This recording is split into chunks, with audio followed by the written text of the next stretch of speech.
నమస్తే, welcome to legend TV. ప్రస్తుతం నాతో పాటు అద్దంకి దయాకరన్ ఉన్నారు. మాట్లాడే ప్రయత్నం చేద్దాం. అన్న, ఈ బీసీ కులగలన అంశానికి సంబంధించి మీరేం చెప్పదలుచుకున్నారు? అంటే చాలా మంది నాయకులు ఇప్పటిదాకా తప్పులు తరకని అటు ప్రతిపక్షాలు కూడా చెప్పిన పరిస్థితి కనపడతా ఉంది. ఇప్పుడు మళ్ళీ మీరు ఎవరైతే అప్లై చేసుకోలేదో వాళ్ళందరినీ కూడా రీఅప్లై చేసుకోమంటూ కూడా మీరు చెప్పడం జరుగుతా ఉంది. దీనికి సంబంధించి మీరేం చెప్పదలుచుకున్నారు? ఎవరైతే రిజిస్టర్ కాలేదో వాళ్ళందరూ కూడా చేసుకోవడానికి ఒక అవకాశంతో పాటు వీళ్ళు రాజకీయ విమర్శలకు ఎక్కువైన పరిస్థితుల్లో మనం ఎంత చిత్తశుద్ధితో ఉన్నామో, ఇప్పుడు మా ముఖ్యమంత్రి గారు చెప్తున్నారు, ఎంత చిత్తశుద్ధితో ఉన్నామో అది నిరూపించుకునేందుకే. రేపు ఇంకేం విమర్శలు చేస్తారో చూద్దాం. ఇప్పుడు కేసీఆర్, కేటీఆర్, హరీష్ రావు ఎందుకు చేయలేదో తెలంగాణ సమాధానం క్షమాపణ చెప్పము. ఎందుకు చేసుకోలే? తెలంగాణ లెక్కల్లో మీరు ఉన్నారా? మీరు ప్రశ్నించాక ఎక్కడిది? రేపు మీకు మిమ్మల్ని లెక్కలోనే లేని వాళ్ళని మిమ్మల్ని ఎందుకు లెక్క చేయాలి? ఇది ఆలోచించుకోండి. మీరు చేయబట్టే ఒక 2-3 లక్షల కుటుంబాలు చేసుకోకుండా పోయిందనే విమర్శ కూడా ఉన్నది. ఇప్పుడు జాగృతి పేరు మీద కవిత అడుగుతా ఉంది, 42% మీరు రిజర్వేషన్ ఇస్తా అన్నారు ఎక్కడ అని కూడా మొన్న మీటింగ్లు పెట్టి ఆమె కూడా కొంత హల్చల్ చేసిన పరిస్థితి. ఏం చెప్తారు? ఇచ్చేదానికి వెయిట్ చేయమనండి, మళ్ళా రీసర్వే చేయమని మీరే అంటారు, మళ్ళీ రిజర్వేషన్స్ చేయమంటారు.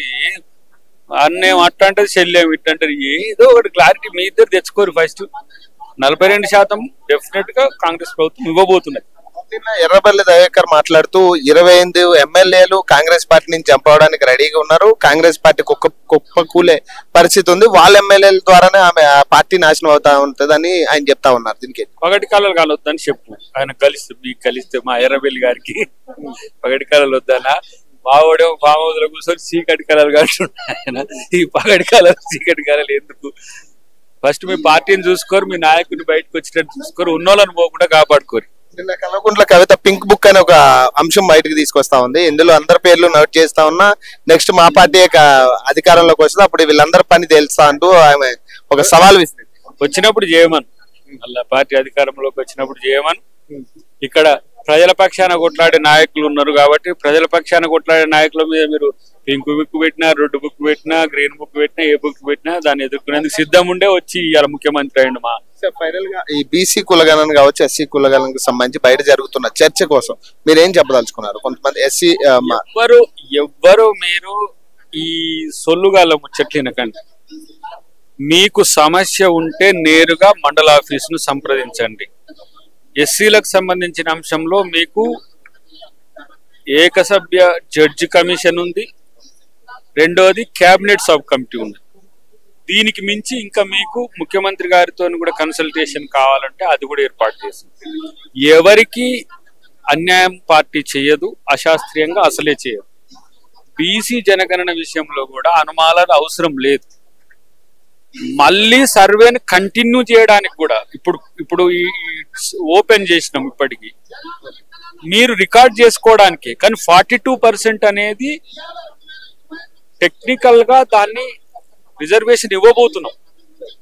56% ఉన్న బీసీలకు 42% ఇవ్వబోతున్నాం.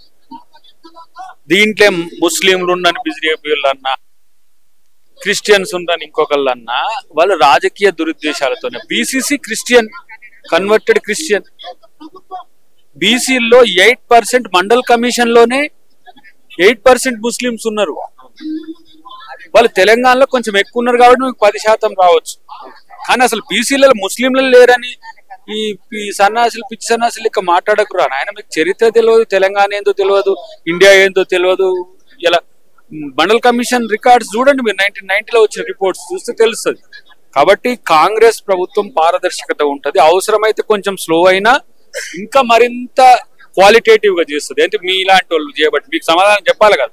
మీతో పాటు ప్రజలకు కూడా అనుమానాలు రావద్దు కదా. కాబట్టి వీటి విషయంలో ఎంతకైనా తెగించైనా రిజర్వేషన్లు ఇవ్వడానికి కాంగ్రెస్ ప్రభుత్వం కట్టుబడి. వర్గీకరణ పరిస్థితి ఏం చెప్తారన్న? ఐసీ వర్గీకరణకు సంబంధించి ఇటు మాలలు కొంతమంది వ్యతిరేకిస్తా ఉన్నారు. మా దగ్గరేమో లేదు మాకు 11% కావాలంటారు, మాలలేమో లేదు మాకు 5% ఇచ్చి అన్యాయం చేశారని మాలలు అంటా ఉన్నారు. ఉపకులాల వాళ్ళు కూడా సెపరేట్ గా మేము పెడుతున్నాం, మీటింగ్లు పెడుతున్నాం, ఖచ్చితంగా మేము కూడా మాకు కూడా వాటా కావాలంటూ వాళ్ళు అంటా ఉన్నారు. మీరేం చెప్పదలుచుకున్నారు? ఈ ఏబిసిడి గ్రూప్లు ఏవైతే మీరు డివైడ్ చేశారు, గ్రూప్ 1, గ్రూప్ 2, గ్రూప్ ఇష్యూలో ఇది జ్యుడిషియల్ సంబంధించిన అంశం. వారి నిర్ణయం తీసుకోగలుగుతారు. మీరు వాటిని సూచించండి వారిని కలిసి. కానీ ఎక్కడ ఎవరికి అన్యాయం చేయడానికి కానీ ముఖ్యమంత్రి గారు కానీ కాంగ్రెస్ ప్రభుత్వం కానీ సిద్ధంగా లేదు. అనుమానాలు ఉంటే నివృత్తి చేసుకోవడానికి సమయం కూడా ఉన్నది. ఇంకా మీకు నెల 2 నెలల వరకు సమయం కూడా ఉంటుంది. ఇంకా అవసరమైతే ఎక్స్టెండ్ చేయొచ్చు. కాబట్టి ఎవరికి అన్యాయం చేయము. థ్యాంక్ యూ అన్న.